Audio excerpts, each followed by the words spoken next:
আসসালামু আলাইকুম সুপ্রিয় দর্শক মণ্ডলী, আমি professor doctor Mohammad Abdul Aziz, professor of haematology, Bangabandhu Sheikh Mujib medical বিশ্ববিদ্যালয় এবং আমার হেমাটোলজি সেন্টারের পক্ষ থেকে আপনাদেরকে শুভেচ্ছা জানাচ্ছি। এবং বরাবরের ন্যায় আমি আজকেও আর একটি হেমাটোলজিক্যাল ডিজিজ নিয়েই আমি আপনাদের সামনে উপস্থিত হয়েছি।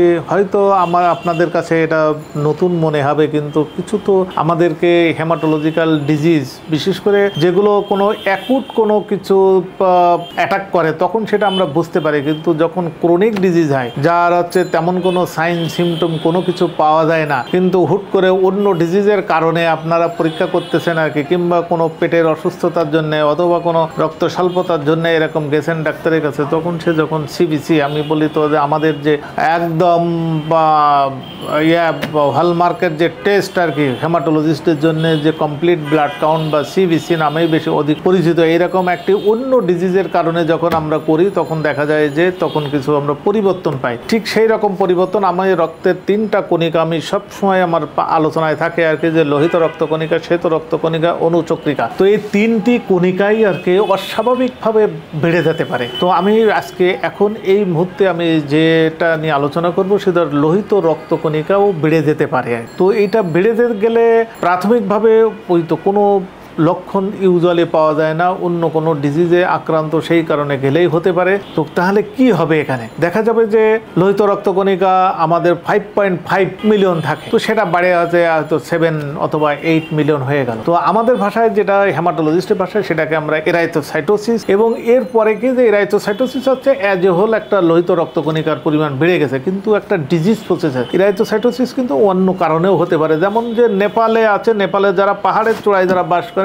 ওখানে হাইপোক্সিক কন্ডিশন, পাহাড়ের উপরে অক্সিজেন কম থাকে আগে, এই জন্য নেপালের লোকদেরও এরকম হেমোগ্লোবিন বেশি থাকে। আমরা যেমন আমাদের হচ্ছে 13 থেকে 15 পুরুষ মানুষ অথবা 12 থেকে 13 হচ্ছে মহিলাদের হেমোগ্লোবিন থাকে, কিন্তু যারা পাহাড়ের উপরে থাকে বিশেষ করে নেপালে, তাদেরকে এরকম হেমোগ্লোবিন পরিমাণ অনেক বেশি থাকে, 17, 18 এরকমই থাকে, কিন্তু তাদেরটা কিন্তু কোনো ডিজিজ না। এটা হচ্ছে কি যে সেখানে হাইপোক্সিক কন্ডিশনের কারণে এটা হয়েছে। তাহলে আমার হচ্ছে দুইটা ঘটনা এখানে বললাম, যেটা আমার হেমাটোলজিক্যাল ডিজিজ, সেটাকে আমরা পলিসাইথেমিয়া রাবরা ভেরা একটা রোগের নামই, যদিও আপনাদের কাছে নতুন মনে হয় আর কি, কিন্তু নতুন মনে হলেও একসময় শুনতে শুনতে দেখা যাবে যে এই ধরনের। কিন্তু এখানে পরিত্রাণের থেকে বড় কথা যে আমাকে এটা বুঝতে হবে যে আমি কি এরাইথোসাইটোসিসে ভুগতেছি, অক্সিজেন কমের কারণে এটা কি হয়েছে, নাকি না আমার কোনো ডিজিজ প্রসেসে আমি আছি। তো অক্সিজেন কমের কারণে আরো অনেক কারণে হতে পারে। যার লাং ডিজিজ আছে তার অক্সিজেন কম হলে সেখানেও এরকম এরাইথোসাইটোসিস হতে পারে। যার এরকম হার্টে অনেক সময় অনেক ছিদ্র থাকে তাদের ক্ষেত্রেও এরকম হতে পারে। তো তাহলে দেখা যাচ্ছে যে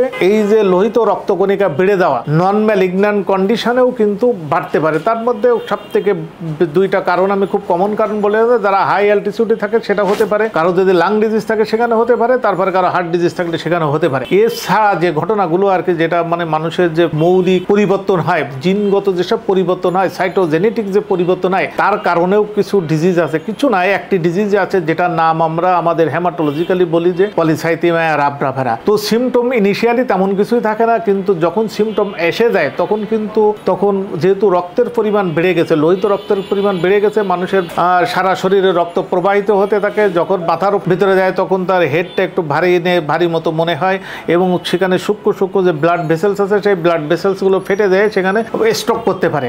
আবার ঠিক তদ্রুপ হার্টেও যদি এরকম যদি রক্ত যদি জমাট বাদ দেওয়ার থেকে বড় কথা যে রক্তের পরিমাণ বেড়ে যায়, এখানে সেই পরিমাণ বেড়ে গেলে সেখানে দেখা যাচ্ছে হার্ট অ্যাটাকও হচ্ছে আর কি। তো তাহলে এটার গুরুত্বটা অপরিসীম। আমাকে বুঝতে হবে যে এইরকম মাঝে মাঝে হয়তো যে কোনো বিজ্ঞ হেমাটোলজিস্ট অথবা বিজ্ঞ প্যাথোলজিস্ট দিয়ে যখন আপনারা কমপ্লিট ব্লাড কাউন্ট বা সিবিসিটা পরীক্ষা করাবেন, তখন এরকম যে হেমোগ্লোবিনের পরিমাণ বাড়তেছে কিনা, এবং সেই হেমোগ্লোবিনের পরিমাণ বাড়াটা কোনো ম্যালিগন্যান্ট কন্ডিশনে বাড়তেছে কিনা, এটা আপনাকে জানতে হবে। বা আপনার যদি এরকম কোনো ঘটনা থাকে যে মাথাটা অনেক ভারী মনে হচ্ছে, প্রেশারটা বাড়তেছে, বা চোখটা লাল মনে হচ্ছে, তাহলে কোনো হেমাটোলজিস্টের শরণাপন্ন হওয়া উচিত। এবং এগুলোর যে চিকিৎসা, সে চিকিৎসা কিন্তু অনেক বড় ধরনের কোনো চিকিৎসা না আর কি।